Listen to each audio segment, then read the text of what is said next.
Mayong adlaw katawhan sa Dios sa Archdiocese sa Usamis. Akong timbaya sa mga mag-uuma ug mga mananagat. Adlaw karon nga Miyerkules, Agosto 12 ug ang ako di ay nga i-advance nga greetings ngadto sa mga jubilarian nga missionary sisters sa Our Lady of the Triumph of the Cross ngadto nila ni Sister Maria Rosa Escol o Sister Maria Redempta Omlero. Busa akong pasalamat nga kamo miabot na gayud sa inyo nga sa inyong paglahutay o kamo miabot na sa inyong Silver Jubilee 25 ka tuig sa inyong pagka-relyosa. Busa congratulations karong Pitsa 15 ngadto ni Sister Maria Rosa Escol o ni Sister Maria Redempta Omlero o sila ilang bag-ohon ang panumpa o renewal of vows o ingon man usab ang ilang kanang kasumaran sa ilang perpetual profession. Pusa atong pasalamat sa Dios, miduyog kita kanila sa ilang pasalamat sa Dios sa ilang mga papanaad sa ilang nga paghalad silang kinabuhi alang sa atong Ginoo. Busa moingon ako, congratulations ni Sister Rosa Escol o ni Sister Redempta Omlero. Karong adlaw Miyerkules, Pitsa 12, ang atong ebanghelyo atong kutloon sumala sa ebanghelyo ni San Mateo. Si Jesus mingon siyang mga tinun-an, kung ang imong igsuon makasala kanimo, adtua siya og pakit-a siya sa iyang sayop. Apan himoa kini nga kamurang duha. Kung mamati siya kanimo, magkauli ang inyong maayong kabubuton. Apan kung siya dili mamati kanimo, pagdalag usa o duha ka tawo aron na ang matag sumbong kapamatud-an sa duha o tulo ka saksi sumala sa giingon sa kasulatan. O kung dili gayud siya mamati kanila, isulti ang tanan ngadto sa simbahan. O kung dili siya mamati sa simbahan, isipa siya nga usa ka langyaw o kobrador sa buhis. Ug busa sultihan ko kamo, ang inyong idili dinhi sa yuta, idili usab didto sa langit, o ang inyong itugot dinhi sa yuta, itugot usab didto sa langit. Sultihan ko pagayod kamo, kung duha kaninyo dinhi sa yuta, magkauyon pagpangayo bisag unsang butanga, kini ihatag kaninyo sa akong amahan nga atua sa langit. Kay kun may duha, kun tulo, nga magkatigom sa akong ngalan, atua ako uban kanila. Ebanghelyo sa atong Ginoo, daygon ikaw o Kristo. Mga igsoon, para nako, ang atong ebanghelyo karon ang sentro, mao gayud ang pagtuo. Kung doon natin pagtuo, magkapasaylo ta niadtong mga tao nga nakasala kanato. Kung doon na kita pagtuo, ato gayon nga adtuan ang atong isig katao ug atong istoryahan bahin sa iyang mga kasaypanan. O kung doon natin pagtuo, mamati kita sa simbahan. O kung doon na pagtuo, kita mo sabot o kita mo ila nga ang simbahan mao gayud ang gitugyanan aron mohimo sa paghimo sa pasaylo. Moari ta sa akong unang gisulti nga kun doon natin pagtuo kita makapasaylo sa mga nakasala kanato. Mao man ni ang gisgutan karon kung ang imong igsuon makasala kanimo, adtua siya o pakita sa iyang sayop. Importante yun kaayo na kita muhimo ba? Ato bang labi na kanamo yung mga tao nga dili man gud mo ilang nga sila na sayop? Muna nga ang ebanghelyo karon ni ingon kanato nga kanang adtuan nato kato ingnon nga kanang mari nasayop man kaani. Na kung masuko, ang giingon din sa ebanghelyo kung masuko siya kanang magdala na pug kag laing tao nya imo siya ingnon nga nagyud tay saksi ha nisulti ko nimo ani ug kung dili pagud siya mamati giingon dinhi ug kung dili siya mamati sa simbahan isipa siya nga usa ka langyaw o kobrador sa buhis nga ngano man nga ingon man ni diri nga kung dili siya mamati sa simbahan kita nagtuo man nga ang simbahan mao ang hinugpong nga gitawag nga katawhan sa Dios. Nya giklaro na lang yun nga hinugpo nga gitawag sa pagampo nya pagpasaylo nya primero pa man to nya ang ikaduha nimong buhaton kundi siya mamati nimo magtawag man kag usa o duha ka amigo na pud nimo unya sa ako nagikaingon ang simbahan simbolo nga mao ang panaghugpong sa mga tao nga gitawag sa Ginoo aron magampo unya sa katapusan mingon siya dinhi nga kung dili siya mamati nimo isipa siya nga usa ka langyaw o kobrador sa buhis usa may buti pasabot ani kani adto gud kun ikaw usa ka foreigner ikaw giisip nga ikaw usa ka makasasala tungod kay ang chosen people mao ra man gyud ang mga Hudiyo nya ang kaluwasan magsugod sa mga Hudiyo pero atong nahibaw-an nga wala man sila modawat ug mao nga si San Pablo miadto sa mga hintil ang mga hintil nagpasabot kita nga wala sa ari nga mamahimong mga anak sa Dios pero sanglit kita may mituo muna nga kita mura ba gitawag ta we are being grafted kana bitaw sabi binisaya ana oy kana bang kana bitaw kuanta grafted ta ba mura bitaw usa ka kahoy nga gibutangan og lain na pugtan pananglitan ron ang usa ka tambis nga gibutangan na pug usa ka bayabas kanang gisuksok unya namunga ang usa ka kuan og bayabas ang usa namunga pud og usa ka tambis amo na nga ipasabot nga we are being grafted kay dili man gyud ta punuan dili man ta mga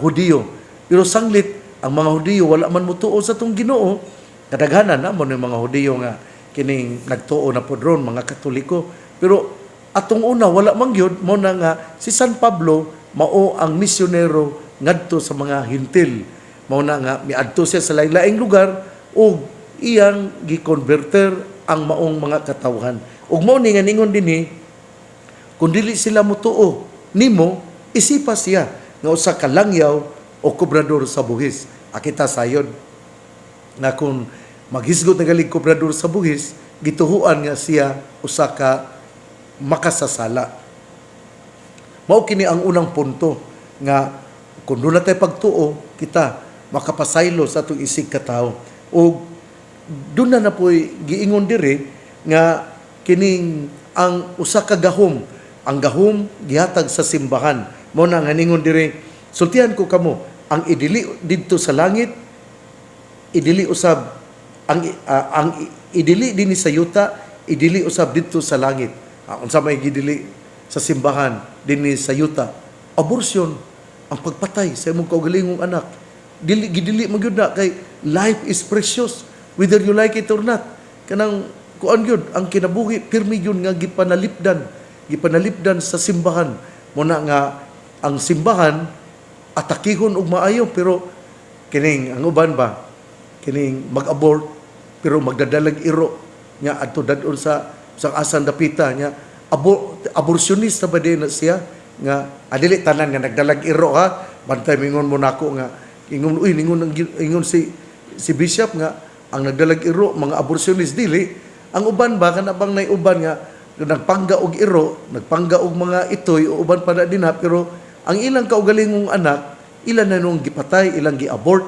nya mao na nga ang simbahan midili nga dunay abortion ang simbahan midili nga adunay pagkutlo sa kinabuhi mao na nga karong duna po'y bag-o ron nga balaodnon nga kining kanabitaw gitawag og kinibitaw assisting suicide mo assist ka sa mag-suicide nga pero ang murag ang mga madre dito sa usa ka state dito sa Amerika mibarug og wala gyud sila mo appeal ni ana ug sila gipasalamatan sa usa ka gobyerno nga tungod kay kana lagi mao lagi ni kana bang kana bitang lang maghimog balaod pero dili ba supak sa kabubuton sa Ginoo ana nga mao na nga unsay idili dinhi sa yuta abortion gidili usab kana sa langit ang gitugyanan ana ang tigpamaba mao gayon ang simbahan unya ni padayon nga sultihan ko pagayod kamo, kun duha ka ninyo dinhi sa yuta, magkauyon pagpangayo bisag unsang butanga, kini ihatag kaninyo sa akong amahan nga atua sa langit. Sa to pa diay ang pagpasaylo kana tungod kay gisultihan kita sa tong pagtuo nga mopasaylo kita. Unya kun ikaduha nga punto mao nga ato gayong pamation ang simbahan. Kay ang simbahan mao ang gitugyanan sa balaod sa atong Ginoo. Ug mao nga ang ebanghelyo karon miingon, ang idili dinhi sa yuta sultihan ko kamo, ang inyong idili dinhi sa yuta idili usab didto sa langit. Ug ang ako nga gihatag nga ehemplo mao ang aborsyon. Ang simbahan pirmi gayud nga supak sa aborsyon. Si Papa Paulo VI nga nahimo nga santos, siya mipakanaog og usa ka kining encyclical nga bahin sa kinabuhi, the value of life. O tungod niya na siya gibatikos kay misupak siya sa mga ayude, misupak siya sa panang kondom, kini mga contraceptives ba, mga artificial contraceptions. Unya tungod niya na gibatikos siya mayo, pero ningon ng Santo Papa nga allow life to to process, dili kay santaon kun kinahanglan gyud nga kining kun buot ka nga dili ka magmabdos, follow the cycle of the kini bitang ang regla sa babae. Mo na nga ang filosofiya na mao nga grace builds on nature. Kung mo-follow ka na kamo may nakibaloan na kanang nasa sa family and life, kanang nagkuan ba sa rhythm method, rhythm, kung mag-rhythm ka, makibalo ka ana niya, wala man nimo butangi og pagsanta bahin sa kining pagconception. Mo na nga kining ang usa ka kamatuoran nga ang simbahan pirmi gyud nga mamahimo nga tigpamaba bahin sa moralidad aron unsay atong puy-an kay kini subay sa moralidad nga nakita nga maoy maghatag og strong foundation of our faith. Unya sa katapusan kita giawhag nga sa kanunay kita magampo. Nganingon diri, kung duha ka ninyo magkauyon pagpangayo bisag unsang butanga, kini ihatag kaninyo sa akong amahan nga tuwa sa langit. Kay kung may duha ka kun tulo nga nagkatigom sa akong ngalan, atoa ako uban kanila. The power of prayer. Importante gyud ni kaayo. Usahay po kita moingon nga matay Ginoo ako sa kog ampo, pero nakasala lang ko gihapon. Pero ato gyud ning kanon nga kung mingon ta no, ato gyud ta kanang puy-an. Hinaut nga ato kining na napamalandungan ang ato nga ebanghelyo karong adlaw nga ang pinagi sa pagtuo kita makapasaylo sa itong isig kataw. Unya kinahanglan usab nga kita muila nga ang simbahan mao ang gitugutan nga musulti sa kining bahin sa pagtulunan sa atong Ginoo. O ikatulo ang pagdasig nga magampo ang usa ka tawo, labi na gyud sa mga ginikanan. Importante kayo nga kamo magampo. Importante kayo mga ginikanan nga kamo makit-an, nga kamo gaampo. Muna nga pirmi yun nako ang simbaha, ang mga Catholic schools, pirmi yun nako nga dasigon nga magampo, nga sa dili pa magsugod ang klase, magampo. Muna nga ang ako yung dina sa Catholic schools, ang ato nga mga maestra, mga Katoliko gayod, aron sila magampo.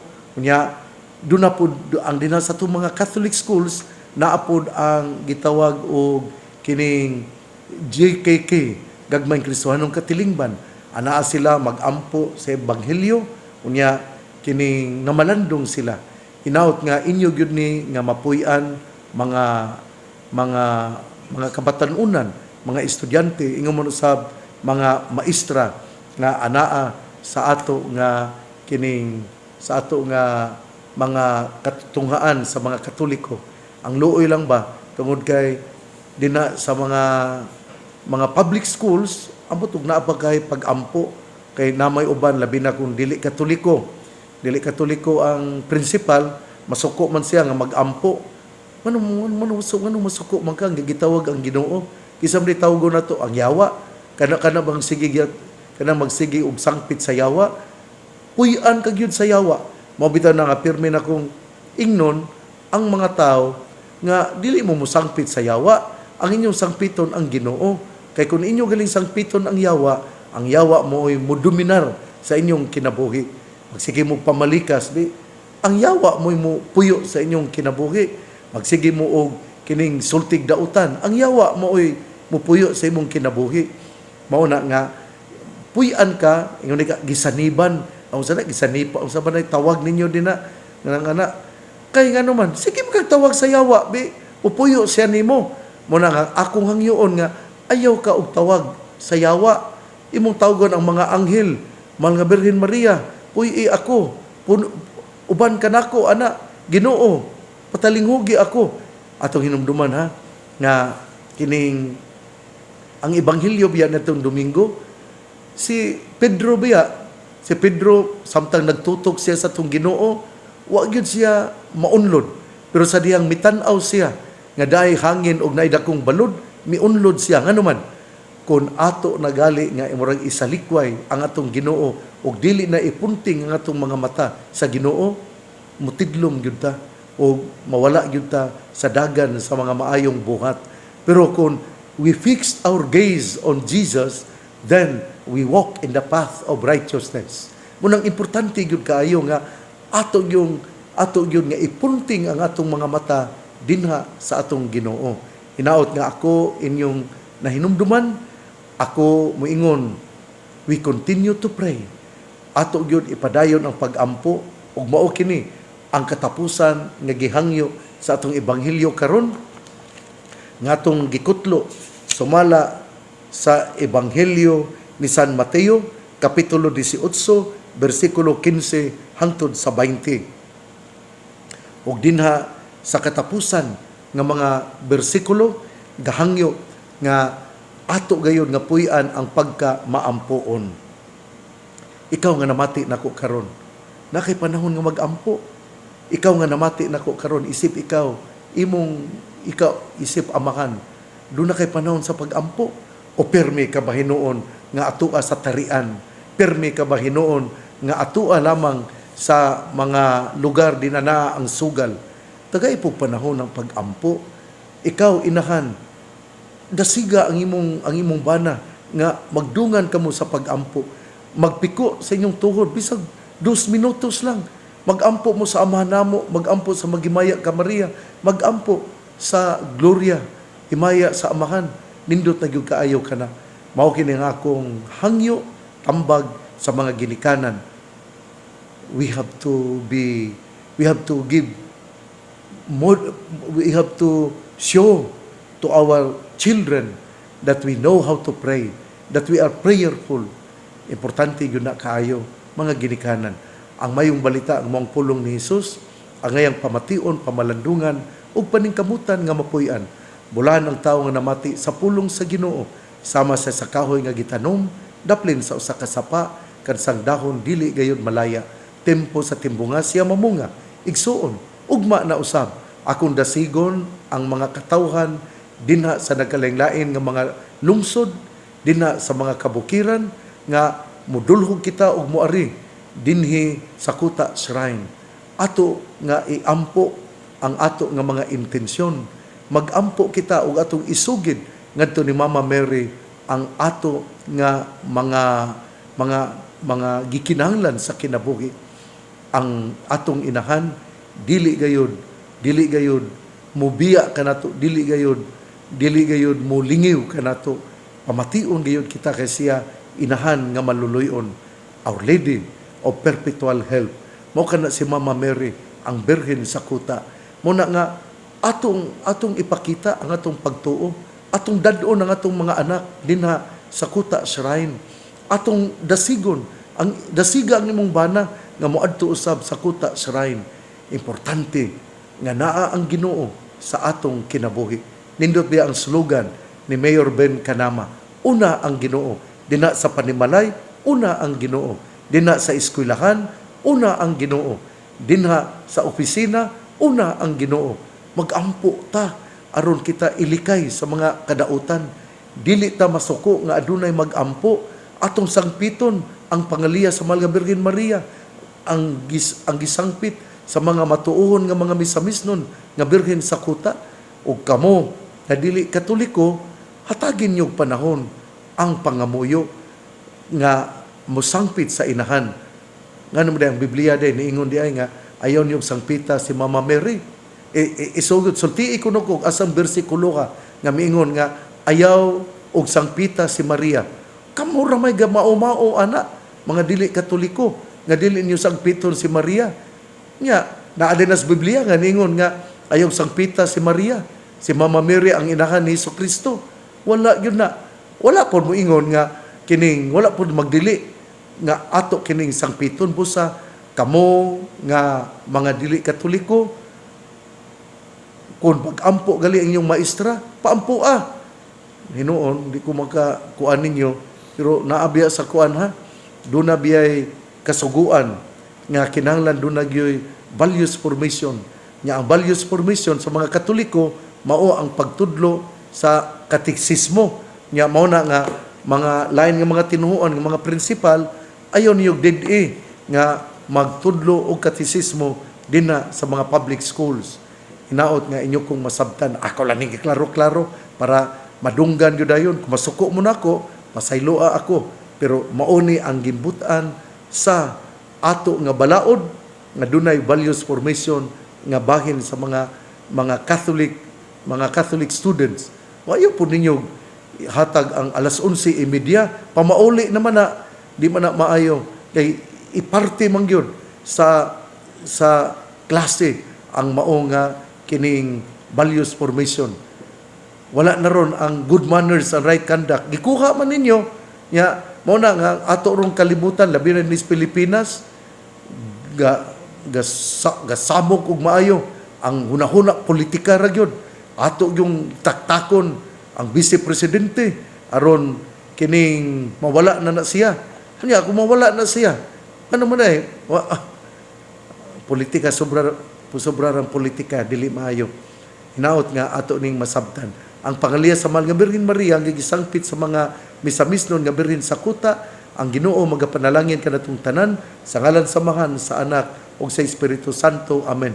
Padayon kitang magampo kay ang pagampo gahom aron kita dadon ngadto sa tiilan sa tong Ginoo. Kamo nga namati kanako, kamong anaa sa Don Victoriano, kung ang inyong pare magmisa, hugupan nato. Andami pod og pagkaon kay luoy pod si Father Jerry Lawrence Tautuan nga gigutom intaw kana kay batan-on kana mo na nga atong pakanon. Kung maglisod jud ka, syaro wa kay saging diyang 5 ka buok lungaga. Syaro wa gyud kay manok diha nga dakpon lutoa. Syaro wa gyud kay kining bugas nga lungagi intaw si Father Jerry Lawrence Tautuan aron human sa misa apil po mo pagdala po mo pagkaon aron human sa misa magkaistoryahan ay kamo. Hinaot nga nakasabot kamo kanako. Pasaylua ako kung ako nakapasakit kaninyo. Ang akong gihimo giya isip inyong amahan sa pagtuo. God bless. Mabuhay tayong lahat.